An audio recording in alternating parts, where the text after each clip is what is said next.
అందరికి నమస్తే. మనకు పాయిజన్ అంటే తెలుసు. విషం అంటే కూడా తెలుసు.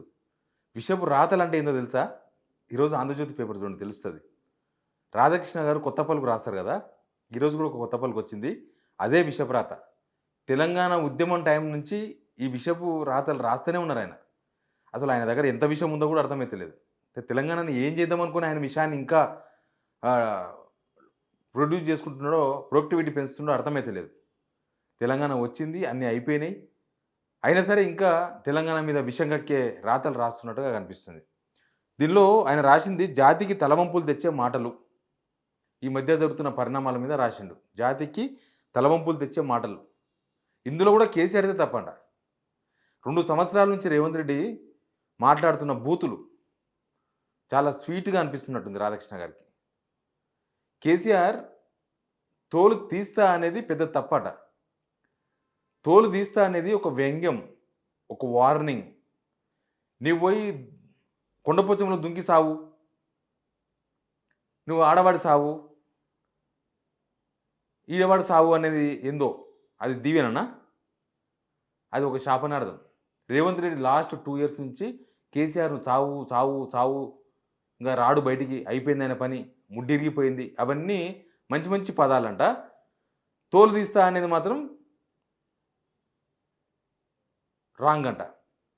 అదే వార్నింగ్‌కు, వ్యంగ్యానికి, వార్నింగ్‌కు తర్వాత శాపనార్థాలకు, బూతులకు మధ్య తేడా తెలవక గాదు. ఇక్కడ రేవంత్ రెడ్డి రెస్క్యూకొచ్చిండు రాధాకృష్ణ గారు. రేవంత్ రెడ్డి చంద్రబాబు రెస్క్యూకొచ్చిండు. ఒక్క కేసీఆర్ బయటకొస్తే ఏం జరుగుతది? ఏం జరుగుతదంటే ఇవన్నీ జరుగుతున్నాయి. అంటే వీళ్ళతోన గాదనమాట. చంద్రబాబు మాట్లాడలేదు. రేవంత్ రెడ్డి మాట్లాడితే బూతులు తప్ప ఏం మాట్లాడడు. ఇక వాళ్ళతోన కాదు అని జెప్పి ఈ పైలట్ రంగంలోకి దిగినట్టు కనిపిస్తుంది ఈ రాతలు జూస్తే. అన్ని విషయాలు చెప్తా నేను మీకు. అంతకన్నా ముందు సబ్స్క్రైబ్ చేయండి, షేర్ కూడా చేయండి. రాధాకృష్ణ చాలా సీనియర్ జర్నలిస్ట్ ఏబిఎన్ రాధాకృష్ణ గారు. ఏంది ఆయన రాసిన రాతలు ఏందంటే ఒక 3, 4 పాయింట్ల మీద రాసిండు. ఒకటి, కేసీఆర్ బయటికి రావడం తప్పుపడుతుండు ఆయన. అంటే కేసీఆర్ బయటికి రాకపోతేనేమో కేసీఆర్ పని అయిపోయింది, ఇంకా కేసీఆర్ రాడు, ఇంకా కేసీఆర్ లేవలేడు, ఇంకా కేసీఆర్ చచ్చిపోతాడు, ఇంకా కేసీఆర్ సావుకు దగ్గరయ్యిండు, ఇట్లాంటి మాటలు మాట్లాడిండు ఈ బ్యాచ్ మొత్తం కూడా. ఈ రాధాకృష్ణ అండ్ బ్యాచ్. రేవంత్ రెడ్డి కూడా రాధాకృష్ణ బ్యాచే. అది డౌట్ ఏం లేదు మీకు ఎవరికి. లేకపోతే ఆయన ఎందుకు వస్తాడు రెస్క్యూకు? రేవంత్ రెడ్డి రెస్క్యూకి ఈయన ఎందుకు వస్తాడు?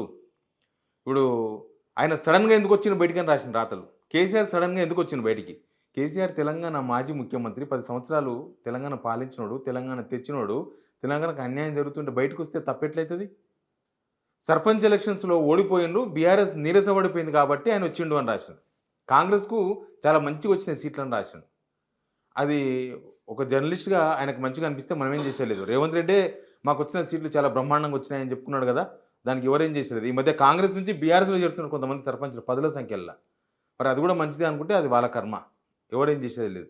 అధికార పార్టీకి ఎన్ని సీట్లు రావాల్సి ఉంటది, ఎన్ని సీట్లు వచ్చినాయి, ఇంక రేపనాడు రిజల్ట్ అర్థమైతుంది. దానికి అనుగుణంగా వీళ్ళు కూడా మానసికంగా ప్రిపేర్ అవుతున్నట్టు కనిపిస్తుంది. Radhakrishna batch, Revanth Reddy batch, Chandrababu batch, ఈ బ్యాచ్‌లు మొత్తం కూడా. లేకపోతే ఎవరైనా సరే ఒక జర్నలిస్టు అధికార పార్టీకి అధికారం వచ్చిన 2 సంవత్సరాల్లో ఎన్ని సీట్లొస్తే అది విజయమో, ఎన్ని సీట్లొస్తే అది ఓడిపోవడమో, ఓటేమో ఈజీగా అర్థమైపోతది. అర్థం కాక కాదు రాసింది ఇక్కడ. రేవంత్ రెడ్డి రెస్క్యూ చేయాలి. రేవంత్ రెడ్డిని కాపాడాలి ఇక్కడ. రేవంత్ రెడ్డి కాపాడడానికే తంటాలు పడుతూ రాసిన రాత ఇది. కాబట్టి కేసీఆర్ బయటకొచ్చిండంట. కార్యకర్తలంతా నీరస పడుతున్నారు కాబట్టి బయటకొచ్చిండంట. లేకపోతే వచ్చేవాడు కాదంట. ఆయన రాసిన రాతలివి. ఇక కేసీఆర్ తాట తీస్తా అనేది తప్పంట. సమ్మానంతో ఉండాలంట. రేవంత్ రెడ్డి 2 సంవత్సరాల నుంచి చాలా సమ్మానంతో ఉన్నాడు. చాలా స్వీటెస్ట్ మాటలు మాట్లాడుతున్నాడు. చాలా మర్యాదపూర్వకంగా మాట్లాడుతున్నాడు. రేవంత్ రెడ్డికి మాట్లాడే మాటలకు రేవంత్ రెడ్డికి ఇజ్జతే పోయింది. రేవంత్ రెడ్డికే ఇజ్జత లేకుండా పోయింది. రేవంత్ రెడ్డి మాట్లాడే మాటలకు. ఒక్కనాడన్న రేవంత్ రెడ్డి నువ్వు మాట్లాడడం తప్పు, ఇట్లా మాట్లాడదు ఒక ముఖ్యమంత్రివి నువ్వు. 72 ఇయర్స్ కేసీఆర్, 72 ఇయర్స్ వయసున్న ఒక కేసీఆర్ నువ్వు అట్లా మాట్లాడడం తప్పు. ఇప్పుడు కాదు, ప్రతిపక్షం ఉన్నప్పటి నుంచి. కేసీఆర్ ముఖ్యమంత్రిగా ఉన్నప్పుడు రేవంత్ రెడ్డి ఎన్ని మాటలు మాట్లాడిండు, ఎన్ని బూతులు మాట్లాడిండు, ఎన్ని శాపనార్థాలు పెట్టిండు. ఒక్కనాడని రాసిన రాధాకృష్ణ రాయలే. ఎందుకు రాయలేదు మరి? రాయొచ్చు కదా. వాళ్ళకి చెప్పొచ్చు, వీళ్ళకి చెప్పొచ్చు కదా. ఎందుకు చెప్పలేదని ఇక్కడ. కేసీఆర్ ముఖ్యమంత్రిగా ఉన్నప్పుడు ఆయన వ్యంగ్యాలు మాట్లాడుతుంటే నాలాంటి జర్నలిస్టులు ఒక ముఖ్యమంత్రి ఇలా వ్యంగ్యంగా మాట్లాడచ్చా అని మాట్లాడినాం. వ్యంగ్యంగా మాట్లాడితేనే మాట్లాడినాం. మరి ఇట్లా బూతులు మాట్లాడితే ఈ తోపు జర్నలిస్ట్ అని చెప్పుకుంటాడు కదా! మరి ఏం చెప్పాలి? చెప్పాలి కదా! ఈయన కోపమంతా గూడా ఎక్కడొచ్చిందంటే కేసీఆర్ సంయమనం కోల్పోతున్నాడంట. చంద్రబాబు నాయుడు 3 సార్లు ఓడిపోయినా చాలా సంయమనంతో అధికారంలోకి వచ్చిందంట. కేసీఆర్ మాత్రం అధికారం పోయిందని ఆయనకు సహనం కోల్పోతున్నాడంట. కేసీఆర్ 10 సంవత్సరాలు వరుసగా ముఖ్యమంత్రి అండి తెలంగాణ వచ్చిన తర్వాత. రాష్ట్రం విడిపోయిన తర్వాత చంద్రబాబు నాయుడు 5 సంవత్సరాలకే పీకిండు. 5 సంవత్సరాలకే. 5 ఇయర్స్‌కి ఔట్. మరి జనాలు ఓడించరు కదా! అంటే జనాలు ఓడించడమే ఎందుకో గుర్తిస్తలేరు కేసీఆర్ అని రాసిండు ఇక్కడ. ఆయన గుర్తించిండు కాబట్టే తెలంగాణ ప్రయోజనాల కోసం బయటకొచ్చిండు కదా! అసలు ఈయనకి ఎక్కడ కోపం వచ్చిందంటే 2 విషయాల్లో కోపం వచ్చింది. కేసీఆర్ చంద్రబాబు నాయుడు పేరు తీసుకోవడం తప్పంట. చంద్రబాబు నాయుడు ఎప్పుడన్నా అసహనంతో కేసీఆర్ పేరు తీసుకున్నాడా అంటే, కేసీఆర్ ఆంధ్రప్రదేశ్‌కి అన్యాయం చేసే ప్రయత్నాలు చేయలే కదా! రాష్ట్రం విడిపోదాం. మీరు ప్రశాంతంగా ఉండండి. మేము ప్రశాంతంగా ఉంటాం. అందరం కలిసి బతుకుదాం. కలిసి బతుకుదాం. విడివిడిగా డెవలప్ అయ్యామని చెప్పిండు. చంద్రబాబు నాయుడు తెలంగాణ మీద ఎప్పుడు కుట్రలే కదా! ఆయన గవర్నమెంట్‌నే పడేసే ప్రయత్నం చేసిండు కదా చంద్రబాబు నాయుడు విత్ రేవంత్ రెడ్డితో కలిసి. 2015లో అదే కదా case vote note case Revanth Reddy మీద ఉన్నది. ఈయన ఏపీ చెడిపోవాలని కోరుకుంటే ఏపీకి అన్యాయం చేస్తే చంద్రబాబు నాయుడు ఊరుకుంటాడా? వాళ్ళు ఊరుకుంటాడా అంటే ఆయన ఇష్టం. ఇప్పుడు చంద్రబాబు నాయుడు పేరు ఎందుకు తీసుకోవాల్సి వచ్చింది ఇప్పుడు? తెలంగాణకు అన్యాయం జరుగుతుందంటే సెంటిమెంట్ పెరిగిపోతుంది అంటాడు.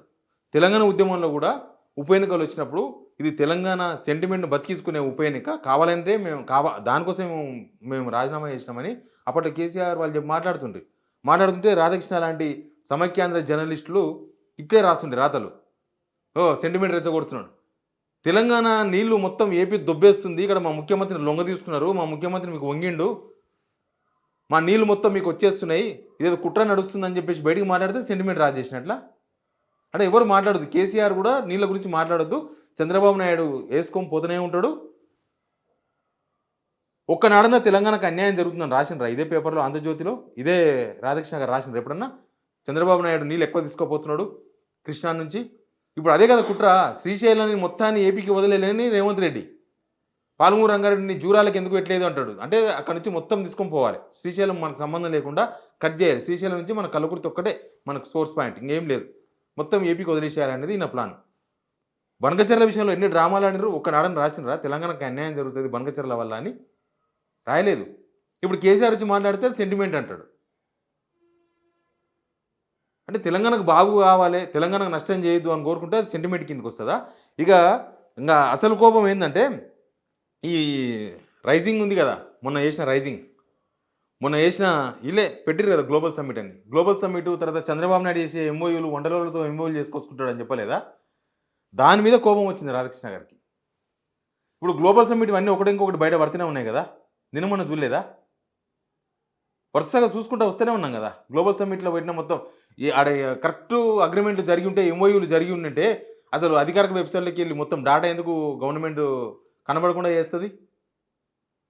2017లో అప్పుడు చంద్రబాబు నాయుడు ఉన్నప్పుడు ఏపీకి వచ్చిన 15 లక్షల కోట్ల పెట్టుబడులు ఇప్పటిదాకా ఒక్కడు కూడా ఎందుకు లాంచ్ కాలే?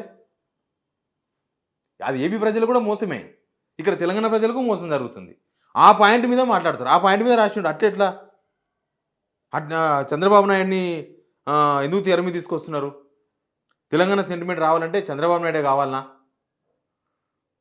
మీ మీరు నీళ్లు వాడుకొని తెలంగాణ తెలంగాణకి ఇస్తే చంద్రబాబు నాయుడు పేరు చేయాల్సిన అవసరం ఏం లేదు ఎవరికి కూడా. ఇక్కడ మొత్తం చంద్రబాబు నాయుడు మనుషులందరూ తెలంగాణ సీఎం వాళ్ళు ఎందుకు జొర్రిండ్రు? రేవంత్ రెడ్డి చుట్టూ మొత్తం ఏపీ వాళ్ళు ఎందుకు వచ్చిండ్రు? ఆయన పదురుకొని చేస్తున్నాడు అనేది చాలా విషయాల్లో మనకు క్లారిటీ వచ్చింది కదా. రెడ్ కార్పెట్ పడుచుకొని ప్రగతి భవన్లోకి వచ్చి సమస్యలైన పరిష్కారం అన్నారు. 2 సంవత్సరాలు ఒక్క సమస్య కూడా ఎందుకు పరిష్కారం కాలేదు? మీరు ఏమైనా కొట్టాడినా మంచిగానే ఉన్నారు కదా. ఇప్పుడు కేసీఆర్ జగన్ మంచిగా ఉండే, ఇప్పుడు రేవంత్ రెడ్డి చంద్రబాబు మంచిగా ఉంటే మీకేంటి నొప్పి అని రాసిండు. మీకేంటి ప్రాబ్లం? ఇదే నచ్చలేదు, వీళ్ళకి జీర్ణించుకోలేకపోతున్నారు. తెలంగాణకు రావాల్సిన నిధులు, ప్రాజెక్టులు, ఉద్యోగాలు, పరిశ్రమలు, ఈ విషయంలో నీళ్లు, ఈ విషయంలో ఎవరు ద్రోహం చేసినా, ఎప్పుడు ద్రోహం చేసినా తెలంగాణ తిరగబడుతుంది. అది ముఖ్యమంత్రి అయినా, పక్క రాష్ట్ర ముఖ్యమంత్రి అయినా, ఎవరైనా సరే. మరి మా నీళ్ళు పోతుంటే మాట్లాడొద్దా మేము? మా నీళ్ళు పోతుంటే చంద్రబాబు నాయుడు తీసుకుపోతుంటే ఇక్కడ ఎర్రిపప్పని చేసి నీళ్ళు తీసుకుపోతుంటే మాట్లాడొద్దా? ఎవరెవరు వచ్చి మాట్లాడాలి కదా. మరి తెలంగాణ తెచ్చుకోవడానికి రెస్పాన్సిబిలిటీ ఉండదా? కేసీఆర్ ప్రశ్నించడమే తప్పంట. ఇట్లాంటి రాతలు చాలా వస్తాయి ఇంకా ముందు ముందు. ఇట్లాంటి విషపు రాతలు. ఎప్పుడైనా సరే ఇప్పుడు చూడండి అందరూ వన్ సైడ్ అయిపోయినారు. కేసీఆర్ వన్ సైడ్ అయ్యిండు. మిగతా మిగతా మొత్తం మిగతా మొత్తం బీజేపీ ఎంపీలు రఘునందన్, బండి సంజయ్ ఎవరైనా కావచ్చు, రేవంత్ రెడ్డి, చంద్రబాబు నాయుడు, రాధాకృష్ణ సేమ్ తెలంగాణ ఉద్యమాన్ని ఎవరైతే వ్యతిరేకించారో వాళ్ళందరూ ఒకటైంది ఇప్పుడు. తెలంగాణ ఉద్యమం ఎవరైతే చేసినారో వాళ్ళంతా వన్ సైడ్ అయ్యారు. ఇది తెలంగాణ సమాజాన్ని గమనించాల్సిన అవసరం ఉంది. Please subscribe signal TV.